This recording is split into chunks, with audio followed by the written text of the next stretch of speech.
sikat na sikat tong mismong bridge na to. Full of info talaga. Ever, pwede kayong pumasok dyan. May building dyan na isa. May building doon na pangalawa. At tignan nyo, ang ganda ng area, oh. Ang lamig. Glass pa yung ibaba nito. Hindi nakakaanginig tuhod talaga. Hello guys! I'm back again with another video at ngayon po sa video na to tayo ay pupunta sa ancient capital ng Korea. Nabasa niyo naman sa title, pupunta tayo sa Gyeongju or yung ancient capital noong panahon ni Silla Kingdom noong 57 BC hanggang 935 AD. Kung saan ito yung nag-rule sa entire Korean Peninsula by that time. And again, ngayon gusto kong sabihin sa inyo na ito pong gagawin natin sa vlog na to ay isa po itong day tour na kung saan binuko siya via Klook at nagbayad ako ng 2,772.9 pesos. Okay? So, Gyeongju, the old capital of Korea, one-day tour from Busan po ito. And ang mismong pick-up location nito is sa Haeundae Subway Station Exit 7, which is malapit lang yun sa mga recent pick-up location natin. At ang ating itinerary ay ito. Papakita ko sa inyo. Ayan. So, Bulguksa Temple, Gyeongchon Traditional Village, Woljong Bridge, Daeryongwon Royal Tomb, tapos Hwangnidan Hill Road, tapos Donggung Palace, and Wolji Pond. Kumbaga, very jam-packed tayo ngayong araw. At ito ay isa tong, what do you call this? I-deep dive natin talaga yung mismong history nila dito sa South Korea. And I'm so excited kasi alam niyo naman mahilig ako sa mga ganyang klaseng mga history, di ba? So let's go, samahan niyo ako as I explore and learn more about this country. Ayan o, so look, andito na ngayon tayo muna sa traditional market. Bibili lang tayo muna ng ating pagkain. So ayan, bumili tayo. Ang price niya, 4,000 won. Thank you so much! So, lagyan natin siya ng mustard and ketchup on the side. Sana hindi masyado maging messy. Kagat muna ako dito kasi baka mamaya hindi na ako makakagat dun sa mismong area dun. Crap. Ito ang ating first corn dog dito sa South Korea. Yummy. Kaya lang, hindi siya yung ina-expect na pancake. Yung mismong bread. Di ba sa atin sa Pilipinas ganon? Yung iba sa amin, nasa probinsya namin parang pancake. Pero ito iba siya, tinapay siya, pero masarap. Dami. So basically, ito mismong snack na to, i-rate ko siya ng 10 out of 10. Okay, ayan, malapit na tayo dun sa pick-up point. So, yun po yung exit 5 na kung saan yun yung pick-up point natin before. And katabi lang yun yung exit 7, which is yun yung pick-up point naman natin ngayon sa tour na to. Again, ayan yung pick-up point kahapon na exit 5. Dito tayo sa side na to, exit 7. Tignan nyo, exit 7. Dito yan. Okay guys, nandito na tayo ngayon sa bus. Na-pick up na tayo. So ngayon, let's sleep lang kasi medyo matagal pa daw. Okay guys, ngayon nandito na tayo sa ating first stop, ang Bulguksa Temple. And ayan, as you can see, UNESCO World Heritage Site to. So ngayon, let's go. Sumunod na tayo. And mamaya ko sa inyo i-explain kung patungkol saan tong lugar na to dahil naka-group tour nga tayo. And alamin muna natin yung mga fun facts kapag sinabi ng ating tour guide. Alam nyo, I'm so happy dahil aside from nakapunta nga tayo dito sa old ancient capital na to, is tiga nyo. Ayun na. Nagka-transition na siya. So, from green, nagiging orange na. Ang ganda, oh. Diba?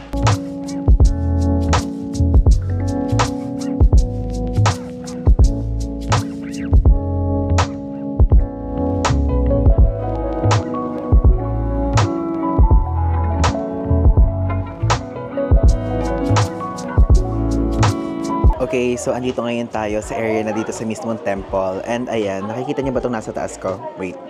Ayan, nakikita niyo to? Itong mga parang lamp na yun na meron mga letters.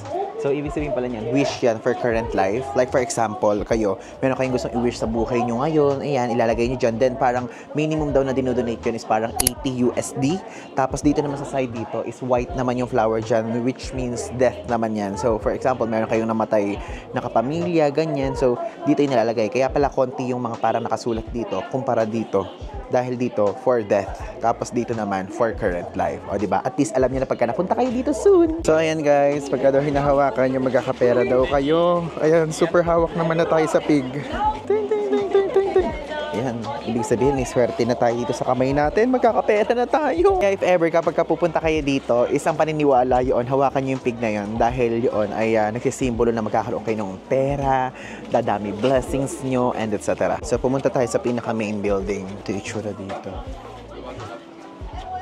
Alam nyo, sabi ng tour guide natin dito, ang paniniwala nila dito pala, like for example, naniniwala sila na kapag ka namatay daw tayo, ma-reincarnate tayo, ganyang something. So, pagka kunyari kayo may ginawa daw kayo masama, ay yung reincarnation nyo, hindi kayo magiging tao ulit, kundi magiging pig, okay? Pwedeng pig, pwedeng ibang hayop, ganyan. So, dapat okay daw. Or yung tipong wala kayong ginawang kamalian at all, ganyan, mabuti kayong tao habang namumuhay kayo. Dahil kapag ka namatay kayo, yung susunod na life nyo is in form of hayop, ganun.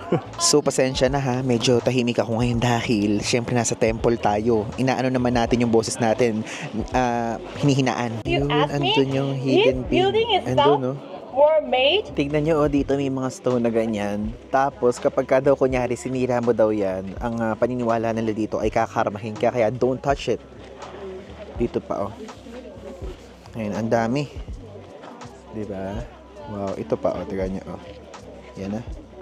As you can see, ito yung itsura ng Bulguksa Temple. And alam nyo ba, yung ibig sabihin ng Bulguksa is Temple of the Buddha Land? Diba? Ang galing. Pag ang sinisimbolize dito talaga is all about Buddhism, ganyan. And even before daw, sa mga Silla Dynasty, ganyang era, ay sikat na daw talaga to. Kaya nagpupunta na din dito yung mga kanununuan nilang ganong level. Aside from that, kaya sikat na sikat din yung mga nandito is dahil itong mismong mga pagoda na nandito ay gandang-ganda daw yung mga tao noong unang panahon din. Even ngayon naman, maganda naman talaga siya.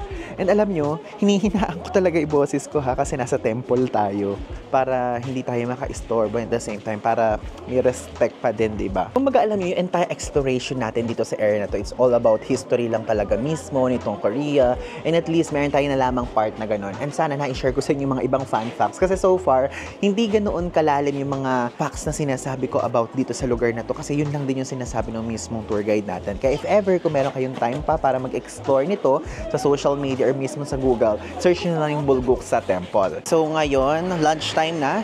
So sinusundan na natin ng ating tour guide. Ayan. And alam nyo, pwede naman palang hindi umorder sa kanila kasi madaming restaurant dito. Pero kasi, ano tayo tawag doon, ininggan nyo tayong umorder. Pero pwede din kayong hindi umorder ha. If ever, kung gusto nyo mag-explore kasi may mga convenience stores sa paligid. So, ang babayaran ko dito parang less than 20,000 won. Yun. Buti na lang may cash pa tayo. Kasi last day na natin tomorrow Then, we're good to go. Yung partner nila, ito, na restaurant.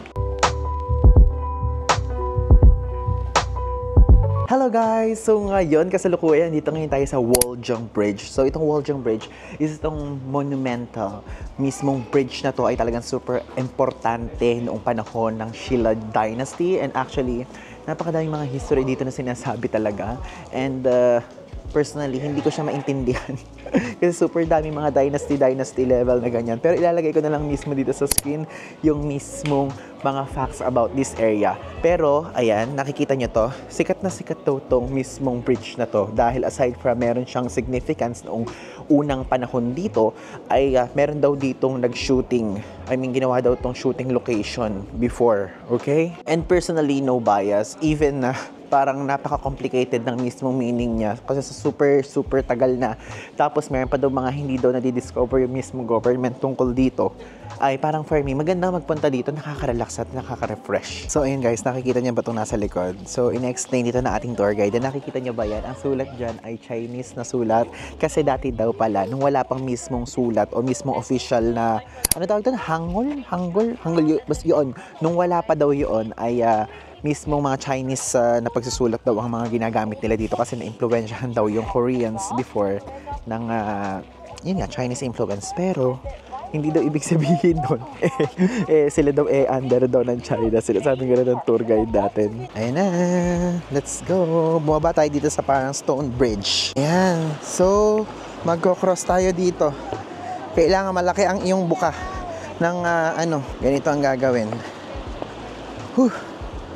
Katuwa, no? Actually, parang parang wala tayong ginawa masyado dito sa mismong tour na to. Like, to be honest. Pero, full of full of info talaga. Yan.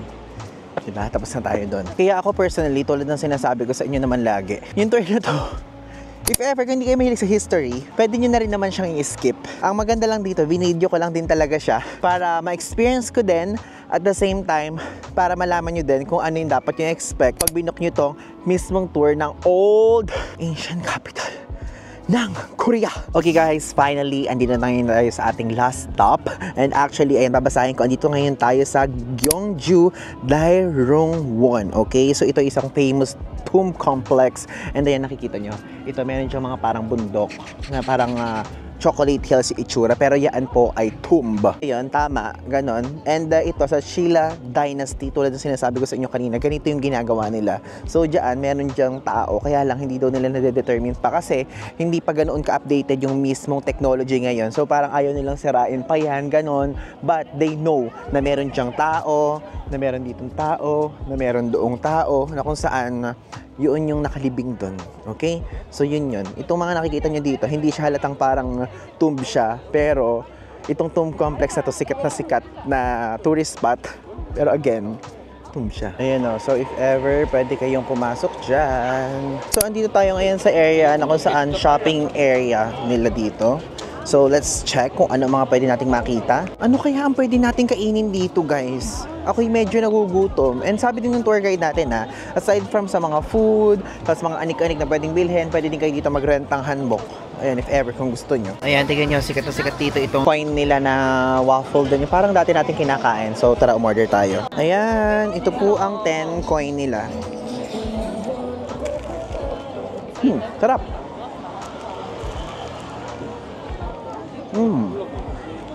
Medyo matamis siya kapag ka merong pagka nasa gitna na ng bibig mo. Pero pag unang kagat mo, parang walang lasa. Parang walang cheese.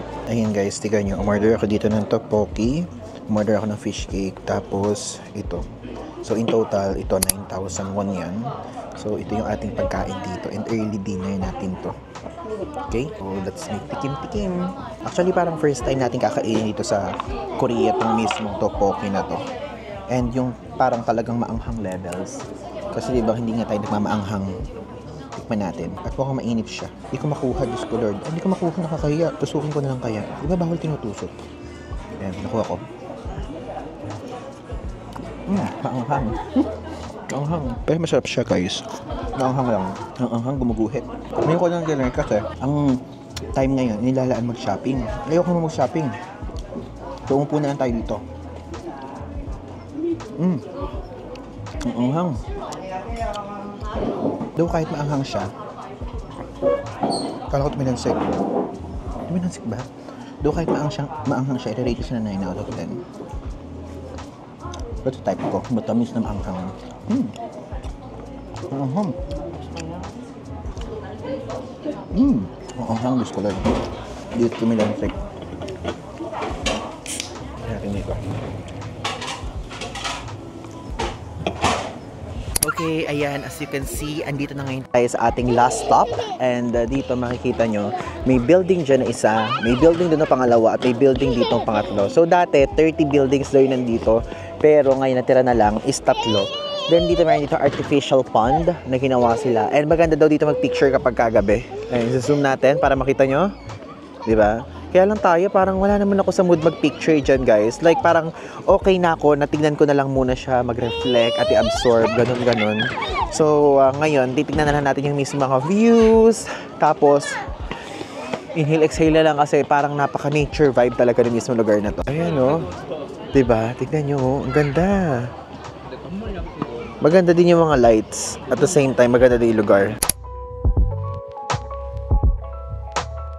Okay, so we're down to our last full day dito sa Busan. At ngayon, pupunta po tayo ngayon sa Gwangalli Beach. Pupunta tayo sa pinakamataas na Starbucks at pupunta tayo sa Busan Sky, okay? Yan, kasalukuyan nandito ngayon tayo sa Centum City. So, pupunta tayo sa Gyeongsan Station, okay? Let's go. So, ngayon, if ever, kung napapanood nyo to, kagagaling ko lang po sa Spalan, panoorin nyo sa separate na vlog yon kasi full vlog yung ginawa natin doon. Kinuwento ko yung whole first Korean spa experience ko, okay? Pang social ng mall, kung nasan siya, o tingnan nyo, puro mga luxury brands yung mga nakapaligid sa atin. Ayun na. So, nakalabas na tayo sa exit 1. At ngayon, ito na tayo, patungo na tayo sa beach. Pero alam niyo ba, share ko lang sa inyo, dapat hindi na nga natin ito pupuntahan. Pero naisip ko, Baka kasi meron sa inyong may gusto nito dahil tayo po, yung harapan natin mismong Hyundai Beach na. So, sinabi ko, maganda na to yung beach natin na to. Pero, inisip ko, para makita din natin yon kasi susunod nga, di ba sabi ko sa inyo, baka hindi na tayo bumalik dito sa Busan sa mga ibang areas na. Tapos gusto ko na ding makita, di ba? Ito ang ating dadaanan. Hello, horsey. So, pangako ko sa inyo na ngayon, ang ating dinner ay unlimited K-barbecue. If ever na hindi unlimited the K-barbecue, maghahanap tayo, guys. Kasi syempre bukas uuwi na tayo ng Pilipinas, di ba? Kasi po, nararamdaman ko talaga yung kumpara dati, nung mga previous days na malamig. Ngayon, umiinit talaga, promise. Ayan, o, tignan nyo, nakikita ko na, oh. The beach is there. May mga pagkakataon talaga na yung mga ibang part dito sa Korea, it's giving Japan vibes, no? Tapos sa Japan din, it's giving Korea vibes. Yung iba hindi ko nila lahat. Magkamukha sila at some point. Ay na, meron kay barbecue. Okay kaya yan? Kasi hindi ko alam kung ano yung dito. Nagre-research ako. Wala akong ma-research Hey, we're here! Pero ayan, papakita ko lang sa inyo. Mayroon dito yung Oliviang na naman na hindi ko pa na-video hanggang ngayon. So, ayan po ang mismong itsura ng beach ng Gwangalli. Yan ba ibasa doon? Nakita ko lang yun Gwangalli. Tapos nire ko lang ng isang ating subscriber. So, one of the most famous beaches yan in Busan, South Korea. O, diba? Pero pinaka-famous pa rin talaga yung Hyundai Beach. Sabi ang ganda ng alon, no? Hindi ganoon kalakas, pero malakas. Pero alam nyo na pagtanto ko, mas crowded dito kumpara doon sa area natin. Sa Hyundai. Tignan nyo, ang ganda ng area, Ang lamig. Wow. Dito na ako, nakatayo na ako ngayon. Nagmumuni-muni na ako na naman. At gusto ko lang i-share sa inyo ang aking realization dito sa area na to. Dito, malalakas ang alon. Ayan, as you can see, malakas ang alon. Which means, ayan meron po dito mga pang paddleboard, mga pang surf. Ayan, as you can see, wait, zoom ko. Ayan so yun yung water sport dito. Kasi itong mismong beach na to, malinis ang water niya. Na kung saan applicable yung water sports. Diba? Ang mga water sports na pwede dito ay jet ski, windsurfing, paddleboarding. Ayun nakikita ko nga dito yung iba nagpa-paddleboard na. Wait, tatatakpan. Ayun nakikita niya na sa dulo. Tapos, ayan, as you can see, kitang-kita din dito yung view ng Guangan Bridge, diba? Yung Guangan Bridge na yan, kapag kagabi, meron yung illuminated na light. So, vibrant yung light niyan. Parang may show. Though, ewan ko lang kung hanggang ngayon ganun. Pero nakikita ko sa mga videos online, ganun po. Okay, so we're done na dito sa mismong beach area. And for me, parang wala naman kasi kung gagawin dito. Like, if ever kasi, kapag kunyari pupunta kayo dito, it's either kung gusto nilang mag-sunbathing, ganun. Tapos kung gusto niyo kumain, ganun. Pero tayo kasi gusto ko dun tayo sa area na natin mamaya kakain. So, medyo nagtitipid na tayo ngayong mga panahon na to dahil malapit na tayo umuwi, ganung level. So, nilagay ko na dito sa Naver Maps, ayan. So, sasakay na naman tayo sa train. Nakikita nyo ba? Ayan, totodo ko. Sasakay tayo sa Gyeongyeonsan. Gyeongyeonsan. Hindi ko alam basahin. Tapos may 9 stops. Then, bababa tayo sa Jangsan Station. Okay? So, pupunta na tayo doon. Let's go. Diyos ko, ito palang Busan Sky. Ang layo sa mismong train station. So, titignan ko pagdating natin doon. Tapos pagtapos natin gawin lahat ng mga kailangan natin gawin doon. Magko-coffee tayo doon sa sinabi kong nire-request nyo na Starbucks, na tallest Starbucks in the world. And at the same time, pagkain natin doon ng food talaga, magbabas na lang tayo pabalik. Hindi na ako mag-train. Titignan natin kung merong other option. Ang layo na nilakad natin. Madlang people dabber cads. Parang higit 1 kilometro. Seryoso, hindi OA yun. Kaya check nyo sa check nyo sa Google Maps. Ang layo ng mismong train station going there, sa Busan Sky Building. So nyo ba makita kung gaano kalayo nilalakad ko? Malayo na yung nalakad ko, like malayo na talaga, literally. Tapos pabundok pa, pababa pa. Tapos, ayan tingnan nyo kung gaano pa kalayo yung building na pupuntahan natin. Bakit? Saan nyo ako dinala, Naver Maps? Naver Maps, saan nyo ko dinadala? Napunta na ako sa residential area. Ano ba? First time to in our entire South Korean trip. Ngayon mo lang akong nilala sa ganito. Tignan mo, Sana sa Jungdong na lang tayo malapit dun yung sa Jungdong. Dito mo ko dinala. Disclaimer again, hindi po ako nagrereklamo sa mga ginagawa natin ngayon. Ako po nabibwisit lang kay Naver Maps. Dahil kung saan nila tayo dinala. Yun lang yun. Pero kung sa paglalakad lang, wala namang problema. Kaya lang, sa iba niya tayo dinala kung saan tayo napunta. Buti na lang walang aso dito tulad sa Lao. Kung may aso dito, ay nako, di ko na lang alam. Okay, so we're here. Malapit na tayo sa Busan Sky. Bakit parang feeling ko wala dito sasakyan na bus pabalik natin? Mabalik dun sa mismong area natin. Nakakalungkot isipin nyo, matatapos na yung 15 days natin dito sa South Korea. Ang bilis-bilis! Bakit ganun? May GS25 dito. May mga Korean store. Ayun na naman yung self-photo na walang katapusan. Kaya sabihin ako sa inyo, di ba taga Hyundai Beach tayo? Sana naglakad na lang tayo from there. Ayun eh, oh. So ito yung mismo Busan Sky, X-Sky building. Galing! Oh, is it still open? At makabili tayo ng ticket. Ah, parang sarado na. Is it sarado? Or is it open? Open sesame. Ay, bukas ba? Okay, let's go! Uy, grabe. Mahal naman ng, Diyos ko Lord, 129,000 K1! Oh my God, ang mahal! Hoy! Ayan, meron pala silang binibenta sa Klook. Tapos kay kdaytrip.com QPass. But, tignan natin muna kung ano ang the best. Okay, sige, sa Klook tayo bumili kasi mas mahal dito eh. 27,000 won dito. So, pumapatak na ito yung price. Tapos sa Klook, 909 lang. Plus, again, kapag may Klook code kayo na Paul Ivan Klook, magkakaroon kayo ng extra 5% off discount. Ayun na, tignan nyo. With the Klook code, 881 pesos na lang. Diba? Ang galing natin. Same day booking tayo sa Klook lagi. Ayan, kabubuk lang po natin. Diba? Let's go. Busan, Hyundai, X the Sky admission ticket. Sana ma-process na. Oh my God, ayaw pa ma-process. Ayan, bilis ng process, no? Okay, let's go. I bought by a Klook. One person. Only me. Where are you from? Philippines. Tipid tips. Let's go. What time is the closing time? We close 9 o'clock. PM. Okay, thank you. 9 PM doon nagsasara. Ayan po, self-check-in. Kanmi. Okay, let's go. Ayan! Busan X the Sky. X the Sky. Let's go. Yun nga lang, unfortunately, sa lahat ng pagpunta natin sa mga ganitong klaseng building, ngayon yung medyo paggabi na yung punta natin, no? Kasi naubos oras natin talaga dun sa Spaland. 100 floor! 100 floor! This way, visitor circulation. Tignan nyo, medyo madilim na. At least may liwanag pang onte. Okay, so hindi siya pala hindi siya yung parang bilog ganun. Wala ditong daanan. Tama ba ako? Check natin. Ah, meron. Meron dyan. Okay. So ito po ang itsura ng Busan. Ayan. So doon tayo sa side na yan. Kitang-kita yung ating hotel. Ayun na, nakikita ko siya from here. Nakakalungkot naman yung part na gabi na tayo dito. Sa ganda talaga ito pag tanghali. Pagpunta kayo dito ng tanghali. Huwag niyo akong gayahin na pinagdikit yung Spaland tapos ito. Kaya yun. Shot tayong ginabi dito. At least nakikita niyo pa ako, diba? Grabe, wala man lang talagang kailaw-ilaw dito. Pero understandable. Dahil kapag kasi nag-iwan sila dito, di na ito makikita. So parang didilim tong part na to. So, sakto lang. Ano to? Shocking Bridge? So, ano yung nakakashock dito? Let me see the Shocking Bridge. Ay, oh my God. Ito. Kaya pala siya Shocking Bridge kasi glass yung nasa ilalim. Wait, nanginginig yung tuhod ko. Tapos yan, no, tignan nyo. Nakikita nyo yung view na yan. Ang lakas makasound ng Alam nyo yung kapag sa TikTok kung nanonood kayo yung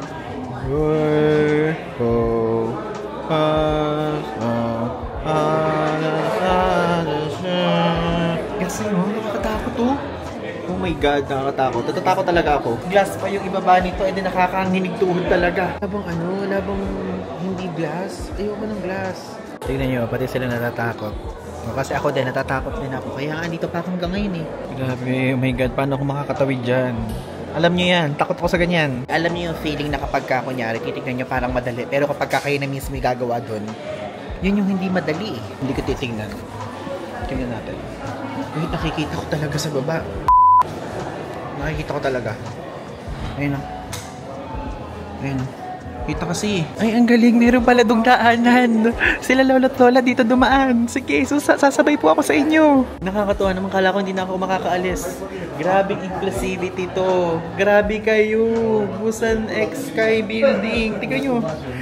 Nakatawid tayo. Na hindi tayo dumadaan doon sa bridge. Look.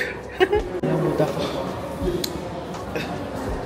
Ayoko talaga nakakita ng mga ganong klaseng mga itsura. Ayan, finally, andito na ngayon tayo sa Starbucks store located on the highest floor, Hyundai X the Sky, 99th floor. Okay, let's go.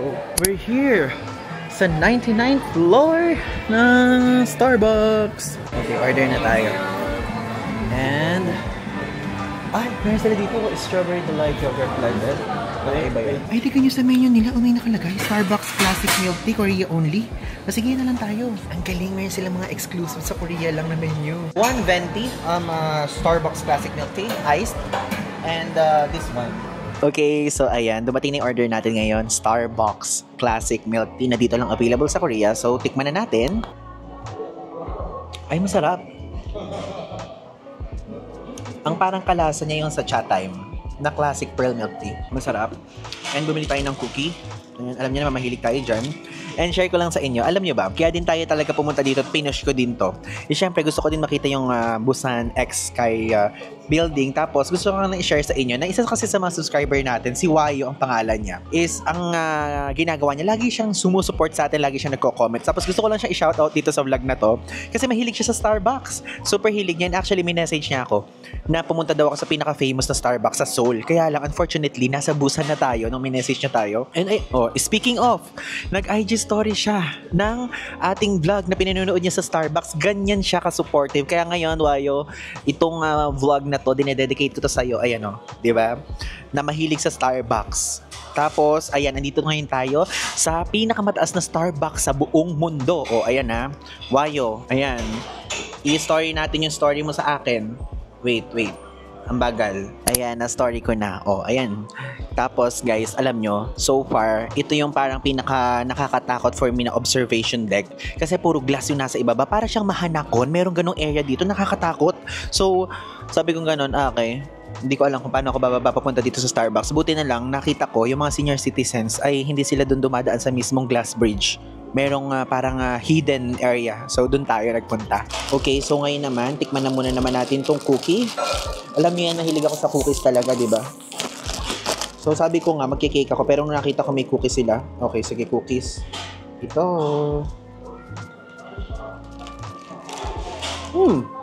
Masarap. Parang siyang oatmeal cookie. Oo nga pala, share ko nga pala sa inyo. Ang bill natin in total, ang binayaran natin, 10,301. Lalagay ko na yung conversion sa screen. Sarap nito. Pagka pupunta kayo dito, orderin nyo to sa Korea. Classic milk tea. Okay, so naglalakad na lang tayo ngayon dito sa mismong Hyundai Beach area.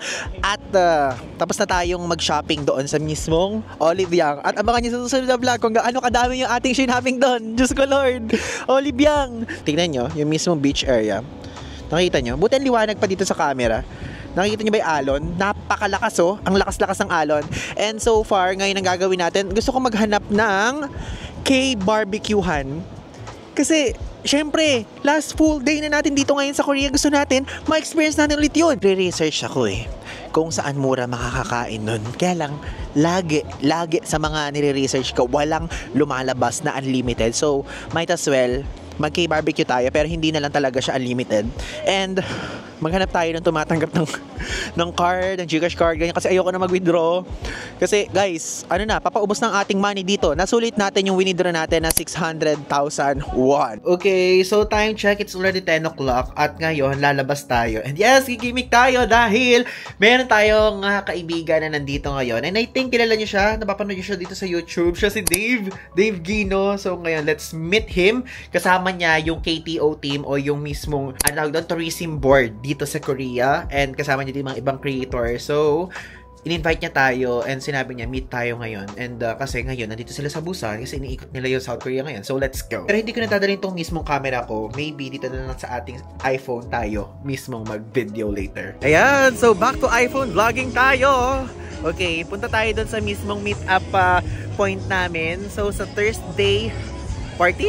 Yun ata yung name? So, let's go. Ayan, so dito yon sa area na to. So, malapit na tayo, feeling ko. Pero sana, sana mura lang yung alak dito. I mean, yung mismo pagka magpa-party ka, ganun. Kasi naalala ko, nung nag-party kami sa Singapore, napakamahal dun, guys. Time check, 10:13 PM. Dami pang bukas dito.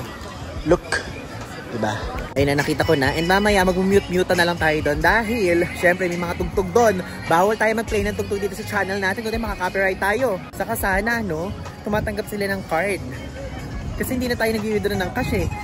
Kasi si Dave, kasi ba't ngayon ka pa dumating? Hindi ka pa dumating dito last week pa, ganun. Ayan!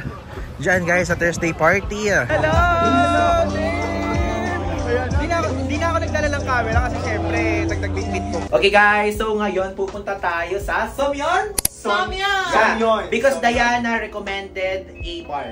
Like, very good and very fun. Grabe, tikin nyo, sarado na, oh. Oo. Ay, wait. Dito ba yung train to Busan? Dito? Busan Station? Ah. Tomorrow. Dun yun. KTX o Yeah, I will KTX.